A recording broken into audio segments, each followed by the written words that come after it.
What is good, everyone? OJ over here from PlayerEssence, and welcome to the PE Nintendo Switch and gaming news video that I have here for you guys. But I wanted to go over a couple exciting things when it comes to Unreal Engine 4, in addition to a fix that is coming to Samsung TVs and some issues with the Nintendo Switch. Plus, we have a user-submitted question on Twitter. If you want to get your question answered on one of the videos and also getting a shout-out, please make sure you follow me on Twitter. A lot of the time now, I'm going to be asking you guys to submit your questions on Twitter, and I'll pick one out, give you guys a shout-out, and put it in a video in that day. So let's go ahead and get right into it. So let's start with Unreal Engine 4. 4.16 is now fully compatible with the Nintendo Switch, so full support that the other consoles have in addition to PC. So getting right into the direct source here from UnrealEngine.com, after launching early support for the Nintendo Switch development in February's Unreal Engine 4.15 release, Epic is proud to announce fully featured native support for the popular platform in Unreal Engine 4.16. Epic Games has teamed up with Nintendo to release the full Unreal Engine 4 source code for Nintendo Switch to approved developers for free. After launching experimental support for the Nintendo Switch development in February's Unreal Engine 4.15 release, Epic is proud to announce fully featured native support for the popular platform in Unreal Engine 4.16. So there's more information if you are a developer and you want to get into this. They have step-by-step instructions on how to get your free update for that. They also have some more information here saying Unreal Engine 4 Development Board, a new Nintendo Switch discussion board mentioned above, is now available for approved developers in the Unreal Engine 4 forums. Please keep Nintendo Switch development-based discussions within this private section of the forums. Feel free to report any technical issues you may encounter here in order to benefit from community-based support. There's also additional resources and custom licenses as well that you can get from Epic. So this is fantastic news. I know T-Dude on Twitter was asking me how I felt about this, and I just wanted to take some time to kind of understand and go through a little bit, talk to a couple sources here and there that I have, and I wanted to just understand what this means. And while I'm not a developer and I don't have a full grasp and I couldn't get everything since I'm not a developer, this is definitely good news for the late 2017, 2018, even 2019 titles that are going to be using Unreal Engine 4. So for example, just to put it into perspective, again,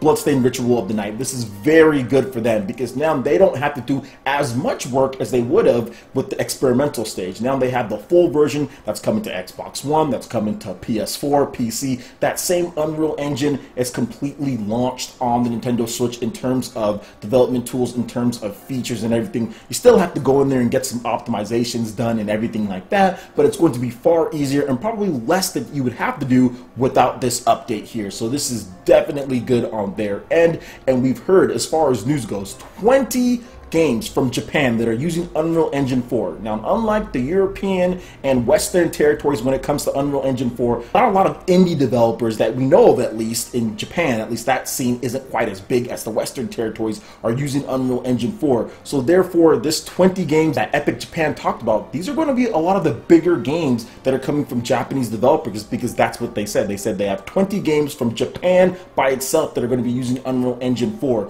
So as we know, we've got Kingdom Hearts that's using Unreal Engine 4, we've got Final Fantasy VII Remake, we've got Code Vein, all using Unreal Engine 4. So with this update, and with those games being more of 2018 titles or further down the road, to me it does seem like all of those are a high possibility now that they're going to be coming to the Nintendo Switch, not because of this update per se, but because of the support that Nintendo has been working with when it comes to Epic to make sure that Unreal Engine 4 works with the Nintendo Switch and it works well, and developers can port a lot easier than they would have been with the Wii U and with the Nintendo 3DS in terms of porting and what they're trying to do there. So I'm really happy for this update.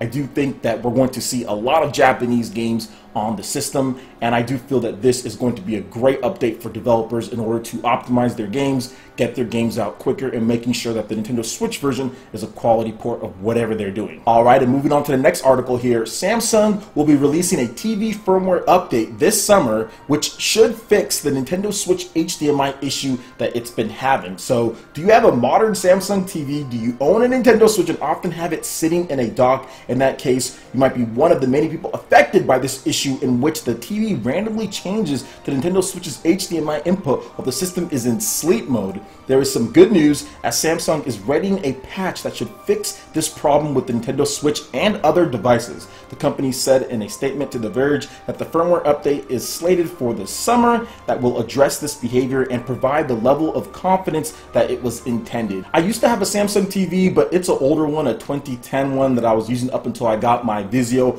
4K TV, so I haven't had any issues in terms of switching with the inputs or anything like that, and I haven't had too many people ask me about that issue, so I do know that it is a problem out there. I've seen it online, at least some people say. I'm guessing it's only for certain affected people, because there are some people that I do know that have modern Samsung 4K TVs and have no issues with their Nintendo Switch in terms of what's going on there. So I'm happy that it was not necessarily something wrong with the Nintendo Switch, but it's something that with the Samsung TVs, and there's going to be a patch that Samsung is going to be releasing in order to fix any issues that they have. So that's definitely good, and hopefully anyone affected by that will be able to get that patch and have no problems at all, or you can buy a Vizio.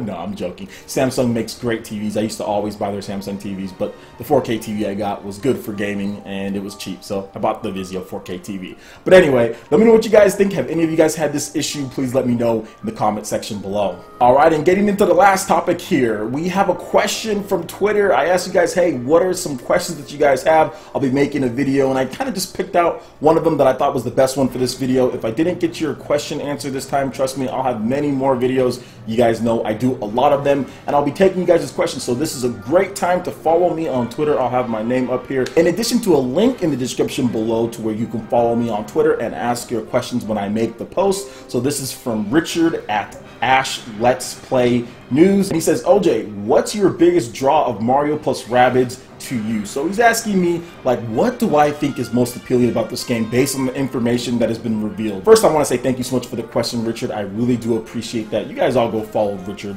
on Twitter.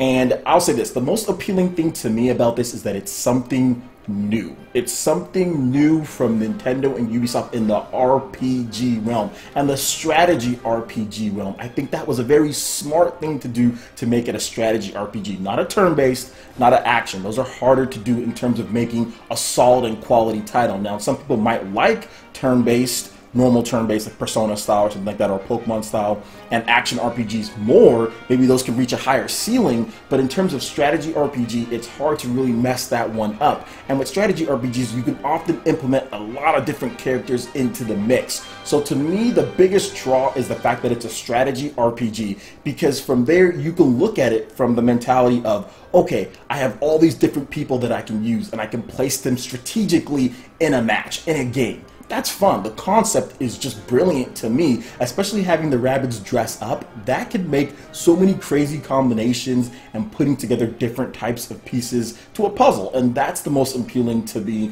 about the game, that it's a strategy RPG, that it's going to be an RPG to where you can level up, to where you can build your characters, to where you can do more. And I've wanted console-based Mario RPG game for a long time. All right, we haven't really gotten one since what, Thousand Year Door. It's been a while since we've seen that real RPG, but even with Thousand Year Door, the amount of characters, it was just different. It was normal turn-based, good, don't get me wrong, definitely good, but this game has the potential to do a lot of cool things that we see in other strategy RPG games. The leveling mechanics from a Western developer, sometimes they put in some really nice leveling and progression systems when it comes to their games. You look at Nintendo and kind of them overseeing the type of quality that they're looking to have. There's a lot of different things they can do. All these characters have laser guns, and there's going to be humor. So in terms of what I'm looking forward to the most, or the biggest draw, it's definitely the fact that it's a strategy RPG and there's going to be progression and leveling, all that, but also the humor and bringing that back, I think, to the fold. We saw that in stuff like Mario RPG, which is one of my favorite games